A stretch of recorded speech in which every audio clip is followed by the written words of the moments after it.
You own the most expensive palace on earth, yet you are currently face down, gripping a bedsheet in terror. The smell of your own rotting flesh fills the room as a man prepares to slice into you with a blade he's only practiced with on dead bodies. This is your life as Louis XIV, the Sun King, the man who turned France into the center of the universe and whose own doctors turned his body into a battlefield.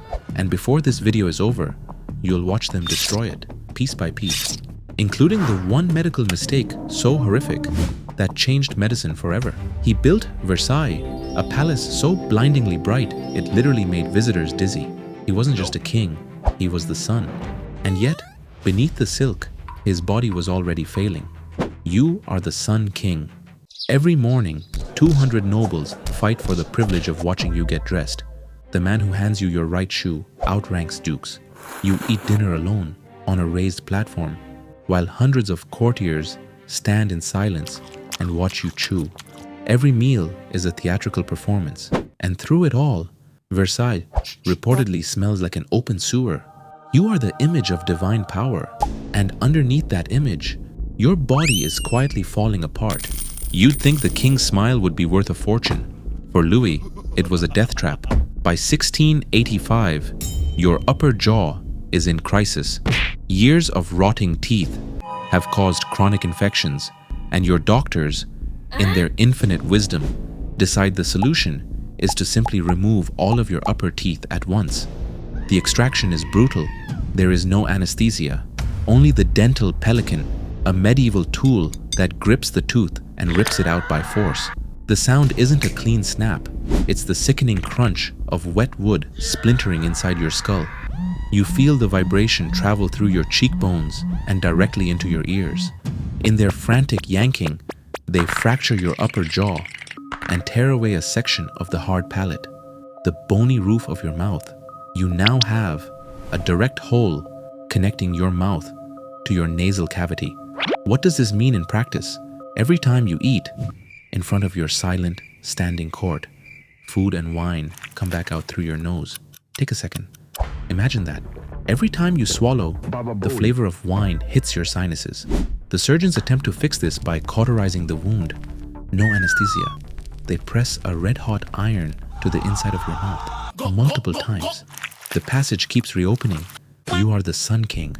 And at the dinner table, soup leaks out of your face, while 200 nobles pretend not to notice. But a shattered jaw is nothing compared to what comes next. The royal scythe, a procedure so dangerous, the surgeon practiced it on 75 men before touching the king. It begins in early 1686.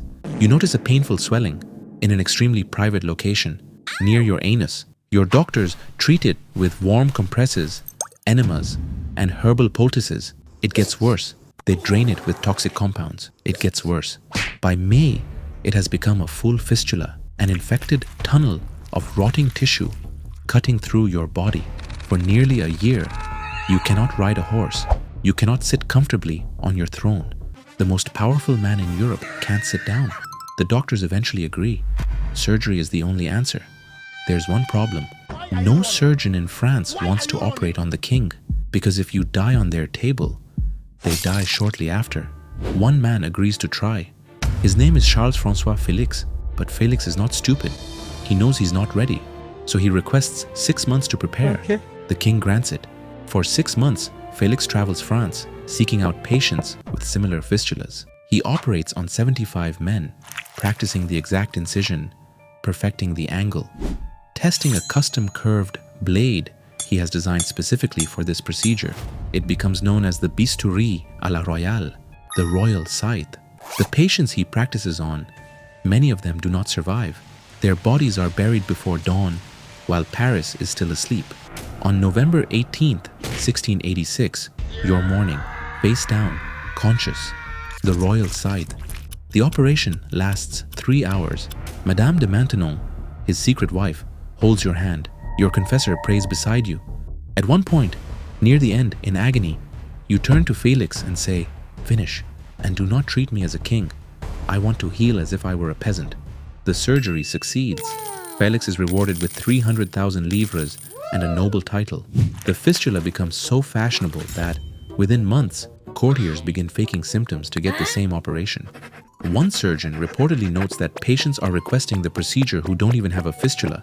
The court names 1686, l'année de la fistule, the year of the fistula. You have inadvertently made anal surgery trendy. If you're finding this as horrifying as I did, a like and subscribe helps more than you'd think. Now, back to the smell. But the fistula wasn't what killed him. What killed him was something his doctors spent 2 weeks arguing about, while the smell of his rotting leg reached the palace corridors. If you think the royal scythe was the worst thing his doctors ever did, you're wrong. Here's the horrifying part. Your doctors aren't trying to hurt you. They genuinely believe they're helping. The dominant theory, Humorism, says illness is just an imbalance of fluids. Fix it by bleeding you, purging you. 2,000 enemas over your lifetime. They open your veins with lancets and collect your blood in silver bowls. And the dark irony? Historians now believe the enemas likely triggered the fistula they spent years trying to cure. Your doctors created the disease. And because they're the greatest physicians in France, no one dares say it. And for the next 3 decades, this is your life. Bled, purged, medicated into a slow decline. Until the summer of 1715, when the bill finally comes due. August 10th, 1715, you return from a hunting trip in Marly and feel a sharp pain in your left leg. Your chief physician, Fagon, diagnoses it immediately. Sciatica, he says. Nerve pain. Nothing to worry about. He is wrong. The pain does not move. It stays in one place, as sciatica never does. Then one morning, a black spot appears on your skin. Then another. The tissue is dying. It is gangrene caused by an embolism cutting off blood flow to your leg, likely accelerated by years of diabetes that your doctors have no concept of. The courtiers begin avoiding your chamber, not out of protocol, out of the smell, rotting flesh, while you are still alive, filling the halls of Versailles. Your surgeon, Georges Maréchal, makes an incision into your leg, examines the tissue, and finally tells the truth. Gangrene.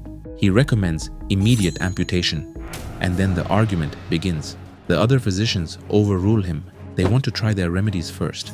Bleeding, poultices, theriac, an ancient preparation made from viper flesh, and dozens of herbs dating back to Roman times. They apply it to your blackening leg. By the time they accept that nothing is working, by the time they circle back to amputation, it is too late. A surgeon looks at you and delivers the verdict.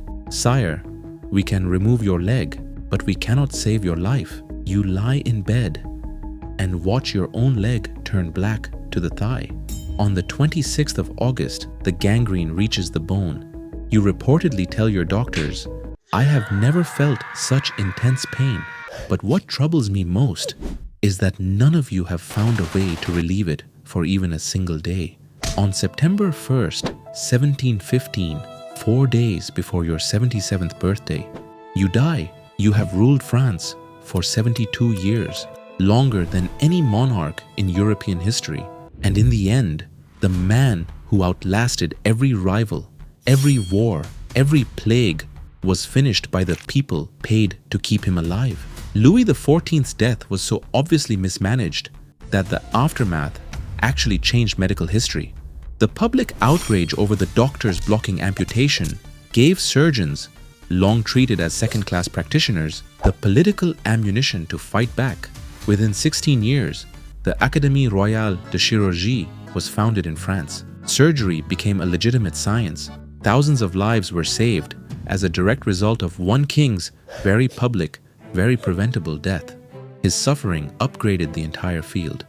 He endured all of it, the teeth, the fistula, the leaking palate, the gangrene, without ever once canceling a council meeting. Records show he was signing state documents from his deathbed.